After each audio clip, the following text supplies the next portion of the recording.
welcome to the Columbia Daily Tribune's Behind the Stripes football webcast. This is Tribune sports editor Joe Waljasper with Tribune football beat writer David Morrison. David, Missouri now coming off a 24-10 victory at Ole Miss, up to number 5 in the BCS rankings.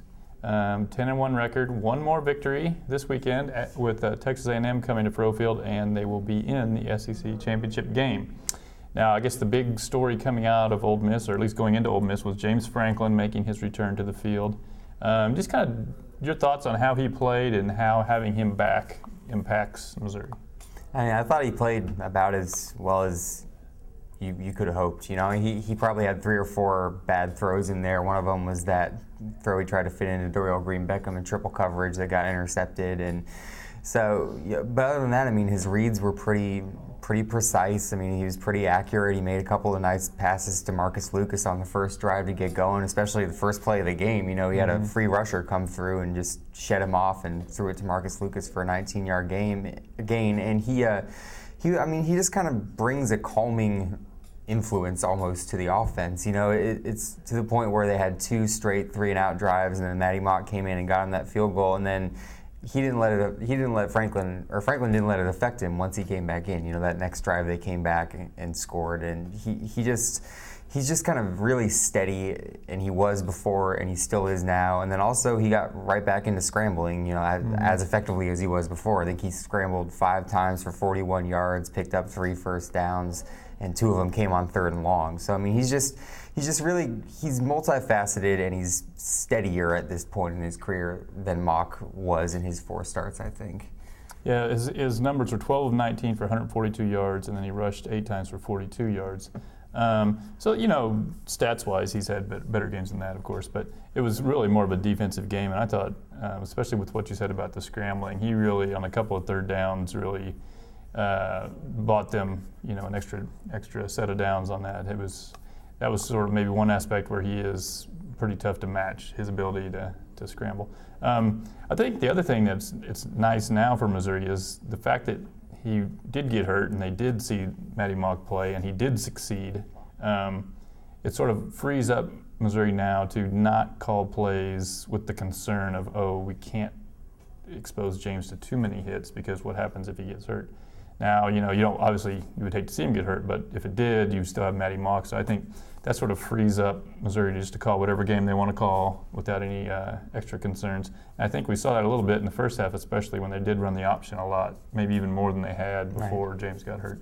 Yeah, and then it seemed like they did a weird thing where they ran a lot of plays that looked like read options but weren't really read options, where, you know, Franklin would offer to the running back with no thought of keeping it himself, but just that threat. You know, the defense knows that James Franklin can pull it back and can scoot out the other edge, and that kind of held him for a split second and let the running backs, you know, get to the holes quicker. So I mean, it's just Matty Mock can do that too, but it seems like Franklin, I don't know, he makes better, more decisive decisions in the option game at this point in his evolution than Mock does. And then that's not a slight, obviously. I mean, Matty Mock's a redshirt freshman. You know, he's got 3 more years of this. So it just, I don't know, everything seems calmer almost when Franklin's out there than Mock. But I thought Matty Mock did a great job of giving him a spark on that one drive. You know, he came in, and that was not an easy situation to come into. He had a fantastic deep pass to Bud Sasser for like 60 yards, and then really they should have scored a touchdown on that drive. He kept the play alive with his feet, and then right as he's about to fall out of bounds, throws a perfect pass to LaDainian Washington, and LaDainian drops it after he gets hit. But that probably should have been 2 different times a touchdown drive. They get a field goal. But whatever you thought about the idea of them giving Matty Mock a series, it couldn't have worked much better for Missouri as it turned out. Yeah. So Missouri now faces Texas A&M and Johnny Manziel, who is coming into the game with probably a little bit of a chip on his shoulder after getting pasted pretty good by LSU.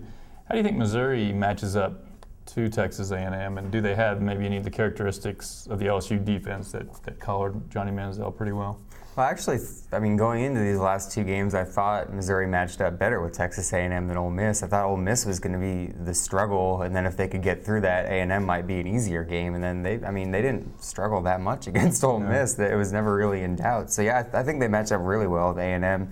And the characteristics they share with the LSU defense, I feel like, is speed and athleticism on the edges, which they've shown all year. You know, the ends being able to get to the quarterback and things like that. But the thing they got to watch out for with Manziel is they've got to hold those edges. You know, they can't get so far upfield that Manziel can escape and do his crazy running thing that he does against most everybody. But, you know, outside of Manziel, the run game, the Texas A&M run game isn't really something that, you know, the halfback run game doesn't really stress people, and Missouri's been really adept at shutting down the halfback run game this year.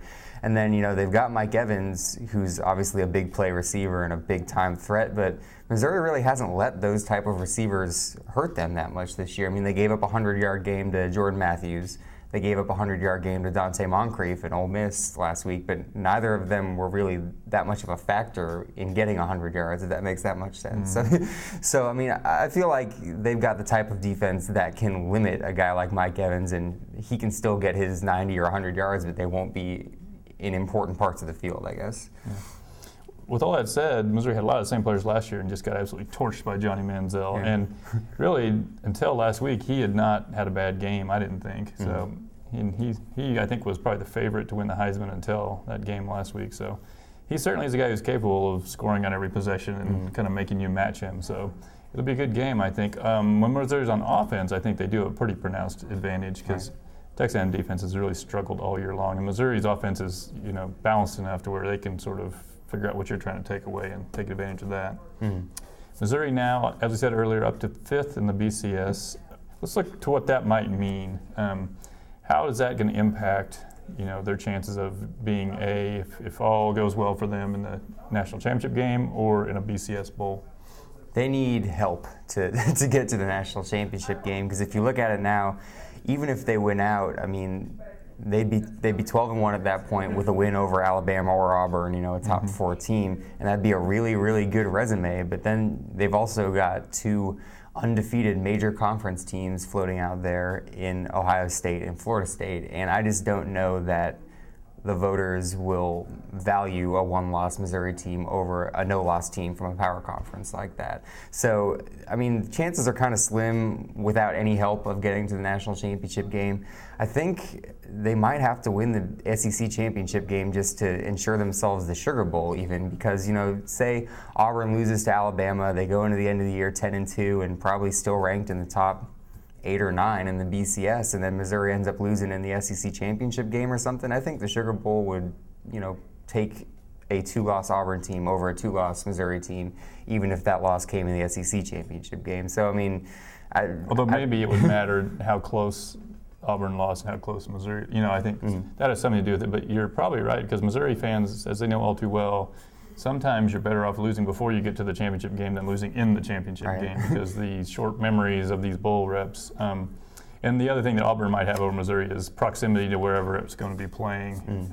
So if you're talking about the Sugar Bowl, they might consider Auburn a little surer bet than Missouri to travel. Although the way Missouri fans have traveled lately and as excited as they are about this season, I think they would be more than happy to go to New Orleans. Some of the BCS experts have kind of backed up what you said about the difficulty it's going to have, Missouri would have in jumping an undefeated Ohio State or Florida State, just because basically the human element that, especially with the coaches, they'd be reluctant to have a one-loss team jump say Ohio State. There's a few wild cards here, though. Obviously, Ohio State has to beat Michigan this week, then would have to beat Michigan State in the Big Ten championship game, and that's no gimme. Michigan State certainly.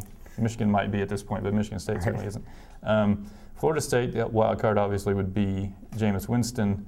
If he would happen to get suspended, obviously if they would lose after that, that would be an obvious situation where they'd move down. But even if they were to win, maybe unimpressively, do you think that could have any impact on voters moving them down, thinking, well, they're not the team that we had number 2 since he's no longer the quarterback? It should, I think, but I don't think it would, because it seems like in the coaches and Harris polls especially, which are the 2 human components of the BCS, it seems like voters are loath to move teams down for winning, for anything but losing. The AP poll has shown itself to be more kind of malleable to that, to punishing teams for unimpressive wins and things like that. But the coaches in the Harris poll seem to be pretty stodgy almost. If the team wins, they keep their spot. So, I mean, I feel like it should matter, if they've got a third-string quarterback playing instead of Jameis Winston, but I don't know that it would. Okay, well, join us next week when we will look back at the Texas A&M game and look ahead to either the SEC championship game or Missouri's bowl future.